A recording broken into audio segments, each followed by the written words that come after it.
Hello everyone, welcome back to my channel Maestro Study lab.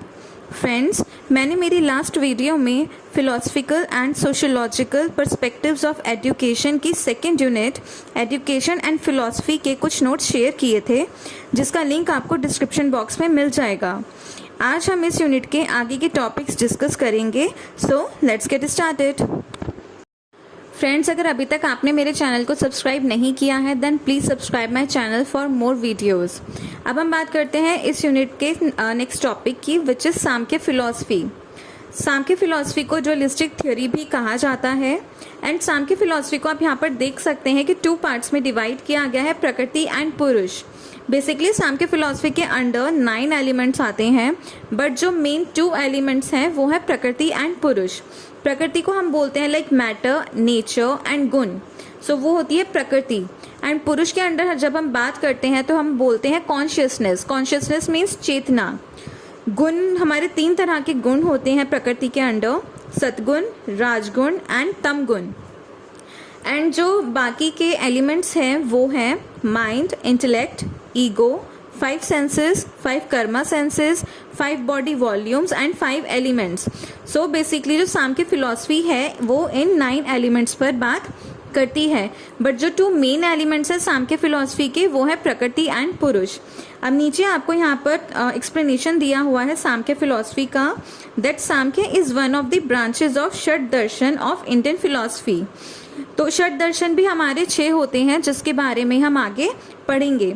Sankhya is absolutely opposite belief from Advaita Vedanta. The founder of Samkhya philosophy is Kapil Muni. This line is very important कि जो founder है Samkhya philosophy के वो कपिल मुनि है। ये question आपका very short question answers में भी पूछा जा सकता है। सो इस पेज पर आप देख सकते हैं कि सांख्य फिलॉसफी को बहुत अच्छे से एक्सप्लेन किया गया है एंड यहाँ पे प्रकृति एंड पुरुष के बारे में भी काफ़ी अच्छे से बताया गया है। लाइक प्रकृति के अंडर जब हम कुछ पॉइंट्स डिस्कस करते हैं वो है inert, made by elements, it is called Maya, it is the basic cause and it has properties. और प्रकृति के अंडर हम गुण को भी डिस्कस करते हैं, जैसे मैंने आपको पहले अभी बताया था, सद्गुण, राजगुण and tamgun. Sadgun means goodness and positivity, rajgun means activity and potentiality and tamgun means darkness, ignorance and negativity. So these are the main points of Prakriti. अब हम बात करते हैं पुरुष की। पुरुष के में हम बात करते हैं कॉन्शियस, मेड बाय जीवात्मा, it is called Paramatma means God soul, it is the basic element and it has consciousness means Chetna.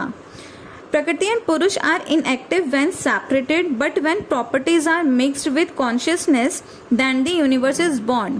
So basically Sankhya philosophy में जो बात की गई है कि जब हम प्रकृति और पुरुष के एलिमेंट्स को मिक्स कर देते हैं तो यूनिवर्स का बॉर्न होता है, यूनिवर्स बॉर्न हुई थी।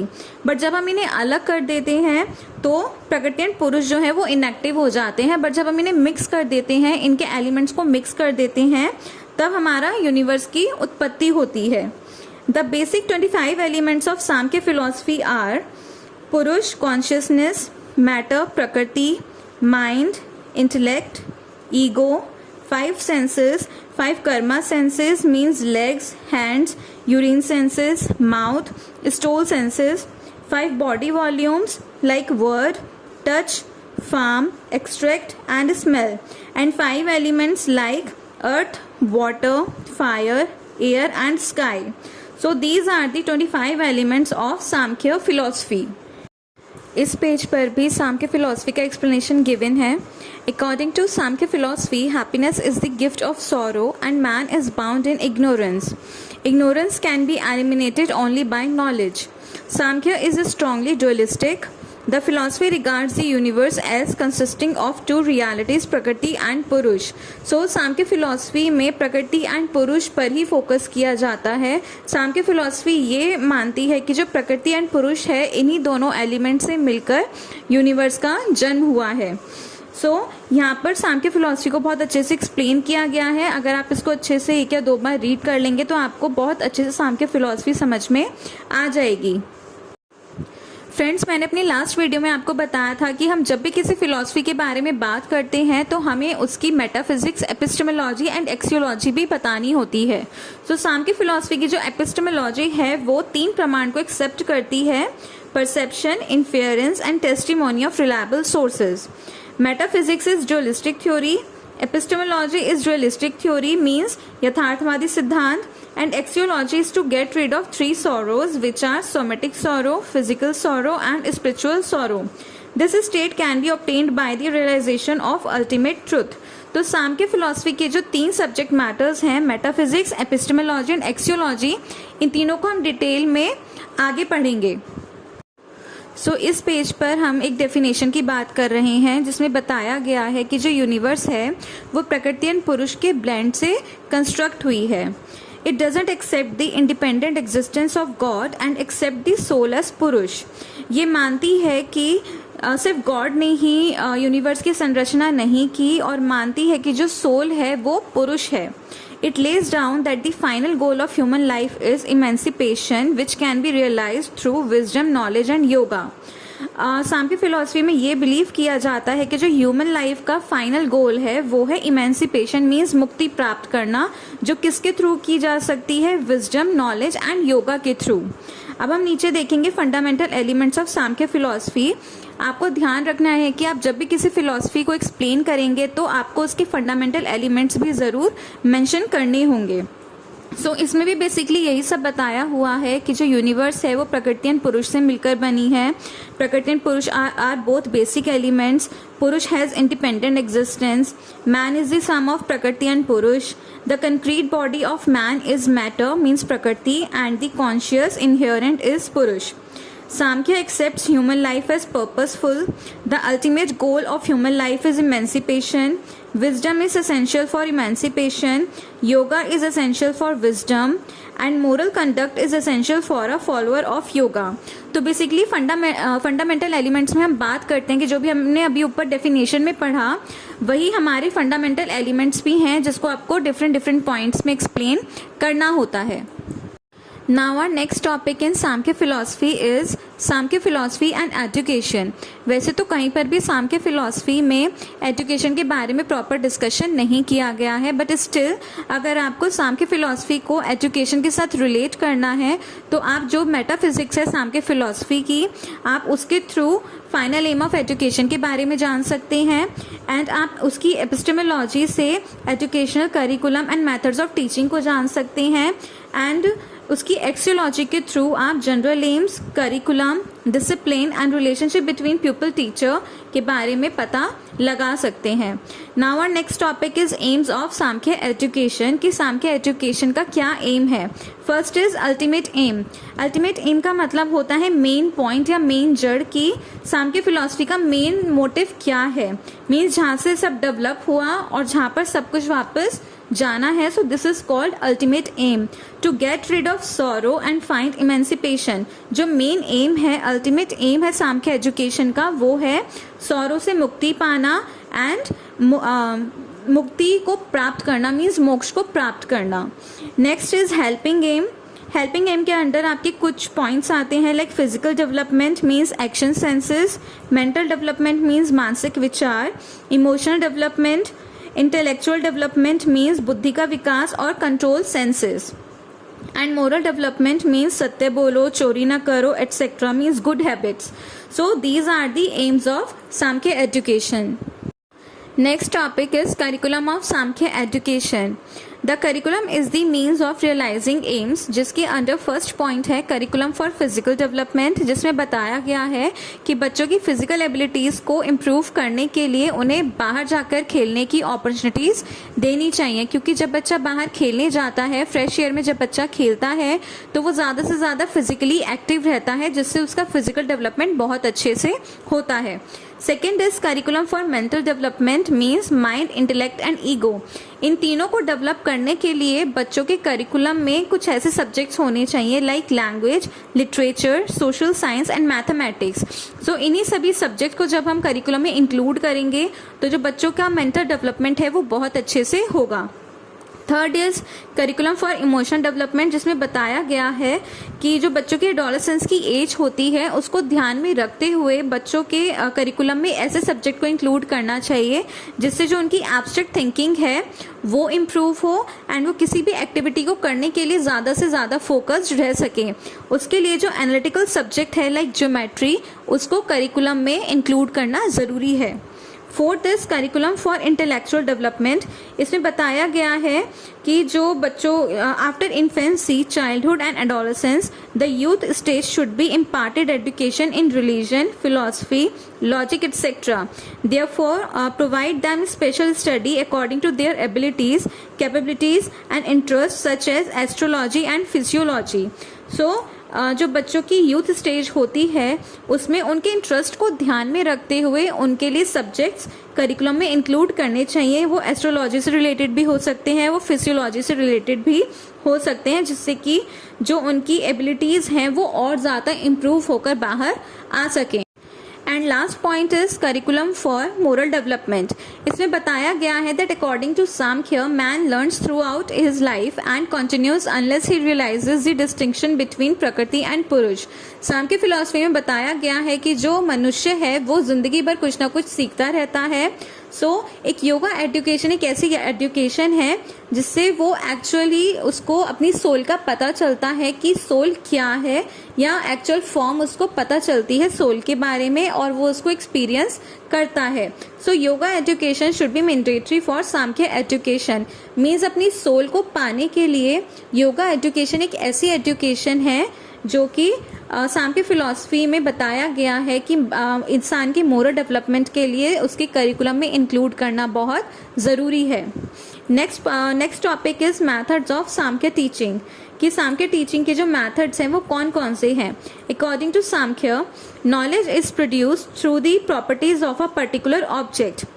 However, these properties can't be described to intellect. In Samkhya process, knowledge takes place from within to without. The methods of teaching in Samkhya for these achievements are: first point is tool of acquiring knowledge, जिसमें बताया गया है कि tools को 2 parts में divide किया गया है, extrinsic tools and intrinsic tools. Extrinsic tools में बताया गया है senses of action and senses of perception. वहीं इंट्रिंसिक टूल्स में दिया गया है mind, ego, soul and intellect. So these are the methods of Samkhya teaching, जिसका फर्स्ट पॉइंट है टूल्स ऑफ एक्वायरिंग नॉलेज, कि नॉलेज को पाने के लिए कौन कौन से टूल्स का यूज किया जाता है। Means senses of action, senses of perception, mind, ego, soul and intellect. Second point is means or sources of acquiring knowledge. These are the 3 sources to gain knowledge. यहाँ पर आप देखेंगे कि sources को 3 parts में divide किया गया है. Perception means direct method, inference and text. So these are the sources of acquiring knowledge. Third is methods of acquiring knowledge, जिसके अंदर भी आपको 3 points given है. Perception acquired from perception method, inference acquired from inference method and text acquired from text method. Then perception method यहाँ पर आपको explain किया गया है, acquired knowledge through the senses directly. Thus under this method senses, mind, intellect, ego and Purusha remain active. Perception method में जो भी हमारे सेंसेस होते हैं वो एक्टिव होते हैं। Next is inference method, it occurs after the previous knowledge on the basis of already known subjects. Inference is draw about some unknown subjects. This method used together with perception and text methods tool. Inference is used in the inductive, deductive and analysis synthesis method. Now next point is text or word method. It is a thought or word in which knowledge is acquired through the speeches of learned persons or the text written by them. It should be used where knowledge can't be acquired through perception or inference method. All oral techniques of teaching such as question answer method, explanation method etc. fall under this method. So these are the methods of Samkhya teaching. Now our next topic is discipline of Samkhya education, जिसमें बताया गया है कि मनुष्य के लिए बहुत ज़रूरी है कि उसकी लाइफ में योगा को इंक्लूड किया जाए। Means this is the discipline of Samkhya education कि योगा के बिना इंसान जो है वो हेल्दी नहीं रह सकता एंड जो उसका माइंड, ईगो, इंटेलेक्ट है वो भी प्योरीफाई नहीं हो सकता। सो जितनी भी मैटर एंड सेंस एलिमेंट है उनकी ट्रू नॉलेज को पाने के लिए बहुत ज़रूरी है कि हर इंसान की जो लाइफ है उसमें योगा को इंक्लूड किया जाए। Now next topic is teacher of Samkhya education, जिसमें बताया गया है कि जो एक टीचर होता है वो एक स्किलफुल पर्सन होना चाहिए जिसके पास ज़्यादा से ज़्यादा नॉलेज होनी चाहिए जिससे वो अपने स्टूडेंट्स में स्प्रेड कर सके। And next topic is student of Samkhya education, जिसमें बताया गया है दैट Samkhya believes in multiplicity of souls, it respect individuality, it instructs a pupil to conduct himself morally and live a disciplined life। Sankhya education ने जो एक डिसिप्लिन होता है उसको बहुत ज़्यादा वैल्यू दी है कि डिसिप्लिन के बिना हर एक इंसान अधूरा है, तो उसकी लाइफ में डिसिप्लिन का होना बहुत ही ज़्यादा ज़रूरी है एंड जितने भी स्टूडेंट्स हैं उन्हें भी डिसिप्लिन में रहना बहुत ही ज़्यादा ज़रूरी है। Next topic is School of Samkhya Education. A school should be developed as a laboratory for development of physical knowledge as well as practice of yoga। Sankhya philosophy में बताया गया है कि किसी भी इंसान को मुक्ति योगा के थ्रू ही मिल सकती है, तो जो स्कूल है उसको एक लेबोरेटरी की तरह डेवलप किया जाना चाहिए जिसमें किसी भी स्टूडेंट की फिजिकल नॉलेज और उसकी योगा प्रैक्टिस को ज़्यादा से ज़्यादा डेवलप किया जा सके। And the last topic is other aspects of Samkhya education, it gives equal importance to both matter and conscious, physical and spiritual development to all person should be taken. अब आप नीचे देखेंगे कि आपको यहाँ पर एक स्पेशल नोट गिवन है जिसमें फिलॉसफी के पैटर्न को डिस्कस किया गया है। मैंने आपको लास्ट वीडियो में बताया था कि जब भी आप किसी भी फिलॉसफी को एक्सप्लेन करेंगे तो उसके लिए आपको उसके कुछ स्टेप्स फॉलो करने होंगे, जिसमें फर्स्ट पॉइंट है इंट्रोडक्शन, जिसके अंडर है डेफिनेशंस प्लस फंडामेंटल एलिमेंट्स। जब भी आप किसी भी फिलॉसफी के बारे में लिखेंगे तो सबसे पहले आपको उसका इंट्रोडक्शन बताना होगा जिसमें आपको उसकी डेफिनेशन एंड फंडामेंटल एलिमेंट्स को लिखना होगा। उसके बाद आपको उस फिलॉसफी के जो 3 सब्जेक्ट मैटर हैं, मेटाफिजिक्स, एपिस्टेमोलॉजी एंड एक्सियोलॉजी, इन तीनों सब्जेक्ट मैटर को आपको एक्सप्लेन करना होगा। इन दोनों पॉइंट्स को एक्सप्लेन करने के बाद you have to write the relation of philosophy and education. जब आप फिलॉसफी के दोनों पॉइंट्स को एक्सप्लेन कर देंगे उसके बाद आपको फिलॉसफी एंड एजुकेशन का रिलेशन लिखना होगा जिसके अंडर आपको कुछ पॉइंट्स एक्सप्लेन करने होंगे। Intro, AIIMS and objectives, curriculum, methods of teaching, discipline of education, teacher, student, school and other aspects। So इन सभी पॉइंट्स को आपको फिलॉसफी एंड एजुकेशन का जब आप रिलेशन एक्सप्लेन करेंगे उसके अंडर आपको इन सभी पॉइंट्स को लिखना होगा।